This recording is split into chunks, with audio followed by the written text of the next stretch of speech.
Okay, so this is a response to a query on, let me just check whether I'm in tune or not. Yeah. This is a response to a query on a jazz guitar forum I'm a member of, and they were asking how to walk chords in a swing style. I'll just have a glass of water.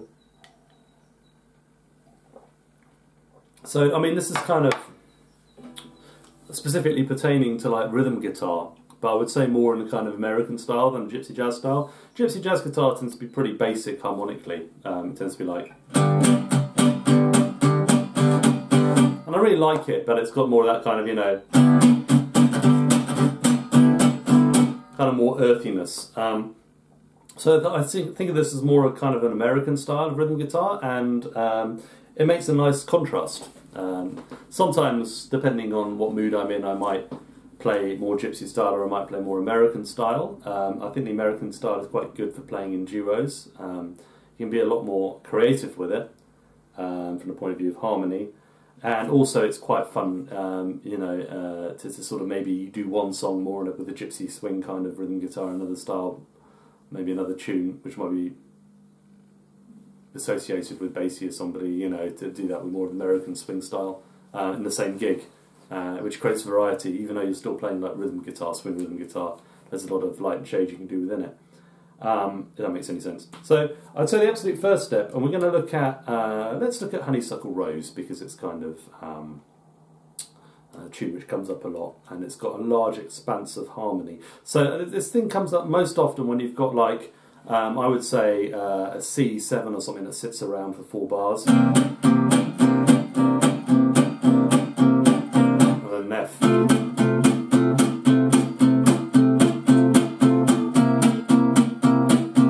Now for gypsy jazzers that would be fine. You can just do that for 4 bars. But for us kind of more American style rhythm guitar players, we perhaps want something a little bit more embroidered or embellished. So to do this, I would say you absolutely have to know your inversions. The good news is there's only 4 inversions for each chord, because we're using this string group here, 6, 4, 3 for everything. That means that sometimes there's going to be some missing notes in the chords, but that's absolutely fine. So I'll just show you what they are for this particular tune, and we'll start with the C minor, sorry, C7 even, because that's the first chord in the tune. It starts in this position, this is root, and that's first position. I'll put a link to the tabs below. Okay, first position, then we go down to, we'll count going down, so it's third inversion with the 7th in the bass. This is probably the least, you don't want to sit on this chord in a swing style, I don't think. It's kind of a bit, unless you're making a point of it, really. This is the second inversion with the 5th in the bass here. So, now, something I should quickly say is that, to my ears, swing harmony is much more based around bass lines, a bit like bossa music. You'll find a lot of similarities between swing and bossa, because you have these kind of really important bass lines. Classic example of which would be something like this.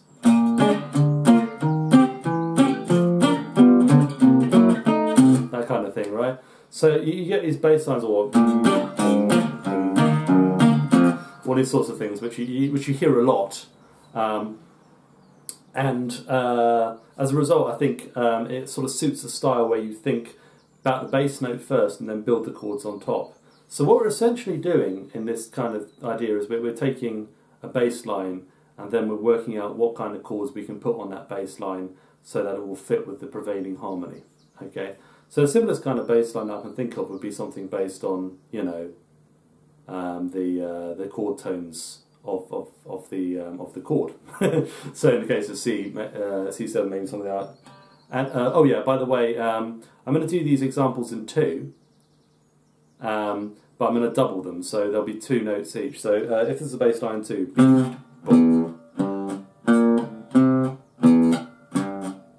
for example, pretty corny bass line, but there you go. We've got to start somewhere. Now if we double the notes, we go.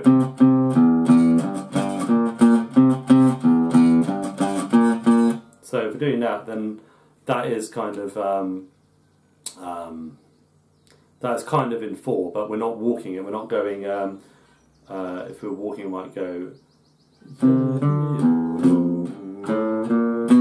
Might do that, for example, where we've got a different note in every beat. And we're not really doing that. We're playing in two. We're going jing jing jing jing jing jing jing jing jing jing jing jing jing jing jing or whatever it is. So we're going to go with that kind of idea in mind. Let's just run through the inversions, and we'll start at the top.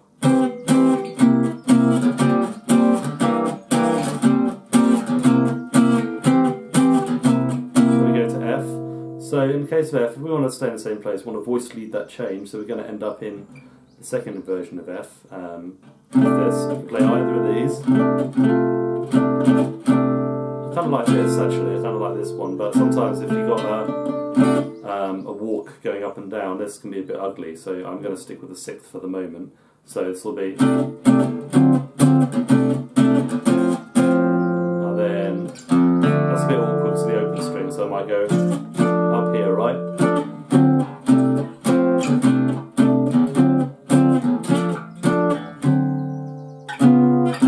And then another thing I can do is I can also slide in a semitone above or below into the chord on the upbeat. So you're always thinking about the chord that's coming after. Do that with the F6 as well. So I'm going to go...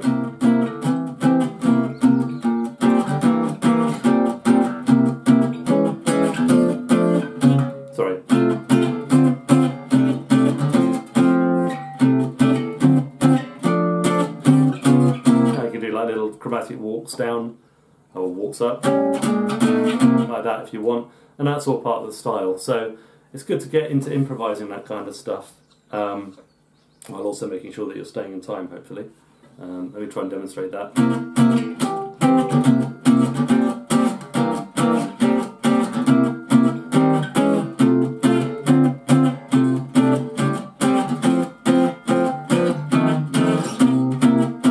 Pretty poor actually, let's try that again.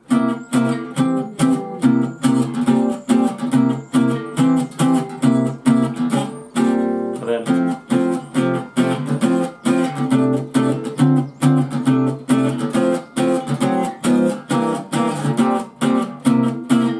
okay, these bass lines, it's fine, but it's a little bit it's not really quite doing it for me, so I think that it's important to add in some non-harmonic or non-chord tones. And the great thing is that this is easy because all you do is you just put in the diminished seventh chord wherever you're not sure. So if I was going to harmonise a line like this, let's go up the scale and down again.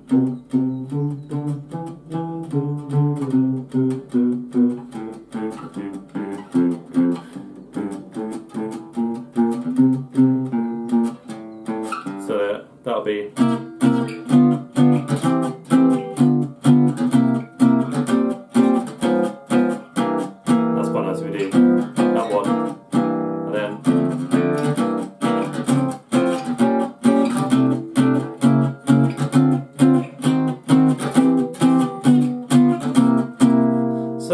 I like to do is I like to put a semitone in between, like on a C chord, between the root and the seventh, so between the C and the B flat. And use a diminished seventh for that.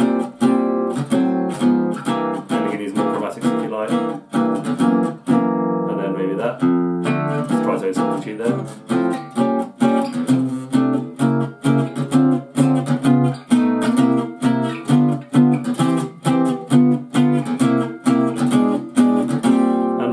We can go. You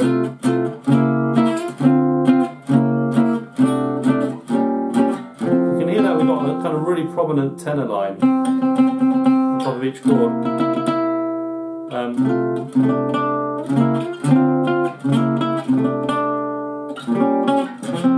Like that. Which kind of harmonises with the bass, which is quite nice. Often it's intense with the bass. So that's kind of cool.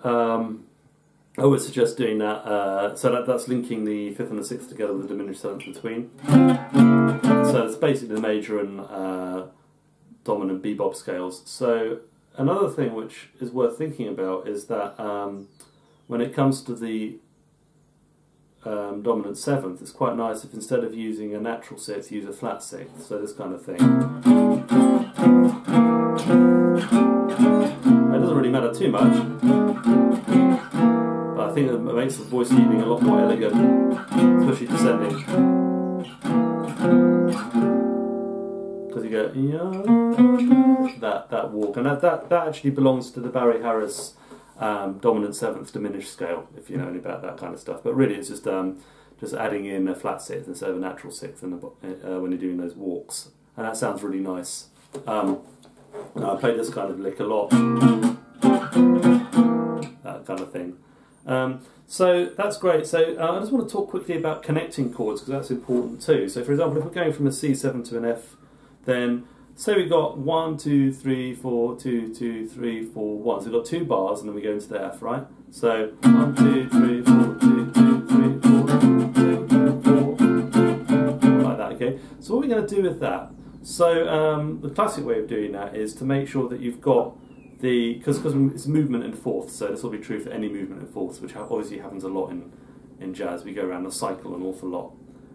So in that case, we're going up to this chord, which is the first inversion of F, and first inversion of C, and that leads into the F very nicely, because it's like a 5/7 of the F, which is of course exactly what it is.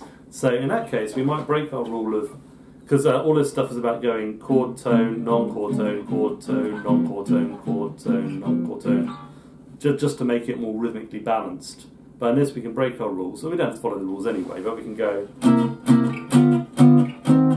So chord tone, non-chord tone, non-chord tone, chord tone, and then we go into the next chord. And it's not a movement in fourth, so what I do is I go.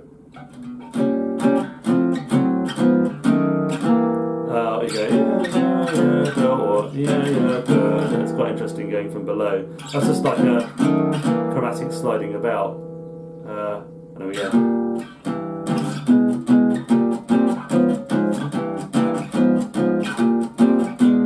Alright, so then we've got to find a way into the F.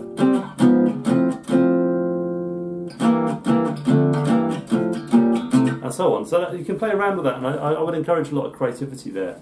You're thinking about the bass line. It's a good way to play in a duo. I mean, in a duo I kind of mix it up a bit, so I might go, so.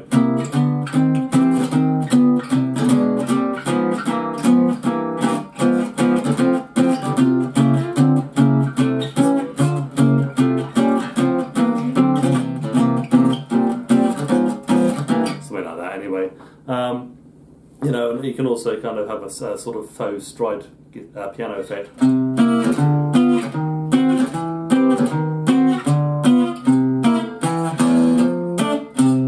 Kind of thing, which is quite fun as well.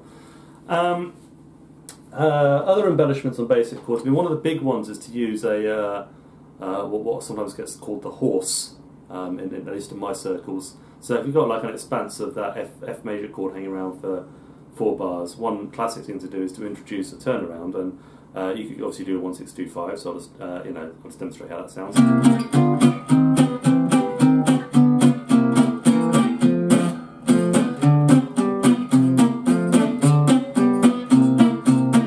That's fine as far as it goes. I could have led into the C7 a bit more elegantly, but a more kind of swingy way to do it, I think, is to go. So you go F6, F7, B flat, B diminished, F, then walk down to D like that.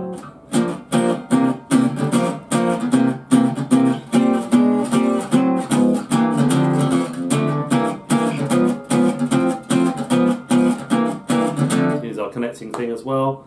Another thing we can do is we can go into the minor. That's fine as well. So F, F7, B flat minor. 2 5s obviously. This kind of movement where you're going G minor 7, C7, and then we can go F major 7th. F major 7th, F6.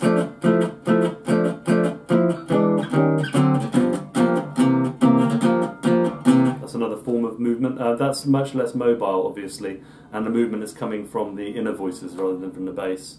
Another nice thing to do is to replace the tonic chord with a diminished 7th. So replace F with F diminished, or C with C diminished as well.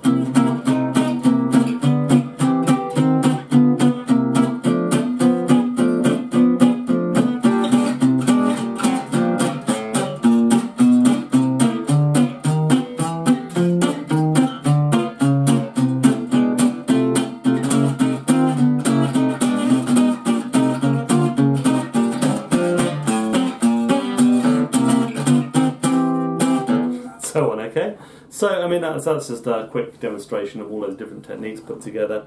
Last thing on minor. Minor's the same. So, again, it's I'm basing a lot of what I do on the Barry Harris diminished major 6th, minor 6th, and dominant 7th diminished scales, which are actually pretty simple. It shouldn't take you too long to learn what those are, but the application is a lot more complicated. So, for like, let's take the example of, let's do top C. Or, well, not whole of top C, but we'll just take the vamp in D minor, so that this is like a very common string trope.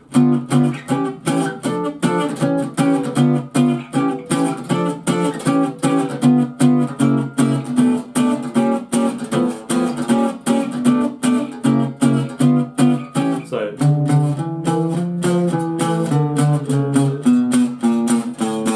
that's right, that's the bass line, which is just following melodic minor with an added flat 6th. So scale-wise, you just got to know what you. Sorry, chord-wise, you just got to know what you're substituting, right? Like that. Okay. So I'm kind of brushing over that, but I'll try and do a little handout with all the basic inversions. So there's only 12 chords you really need to know. Well, 13 because of the dominant as well. Sorry, the diminished 7th as well. I'm not speaking very well today, it's a bit too early for me, being almost 11 o'clock in the morning. So yeah, and I practice linking things up in fourths. Sweet Georgia Brown, for example, would be a good one to do.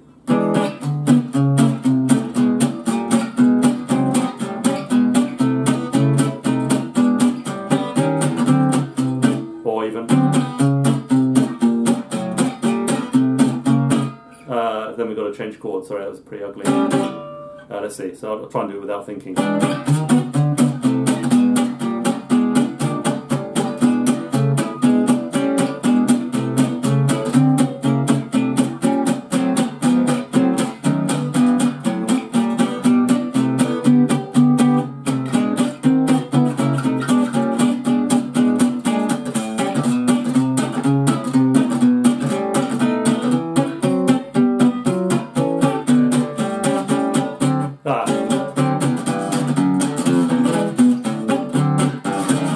That's getting a bit difficult at the end, actually. That's nice with the minor chord. I like doing that.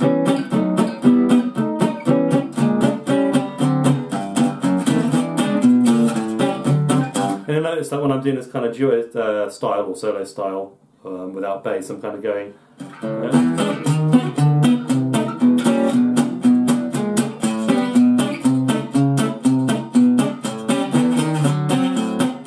I'm trying to think like a stride piano, or maybe boom, boom, boom, boom, string bass, a tuba kind of lines underneath in 2, and then I think that fills that sound a bit more and makes it sound a bit more like a whole thing is going on. And then solo wise, I might, you know.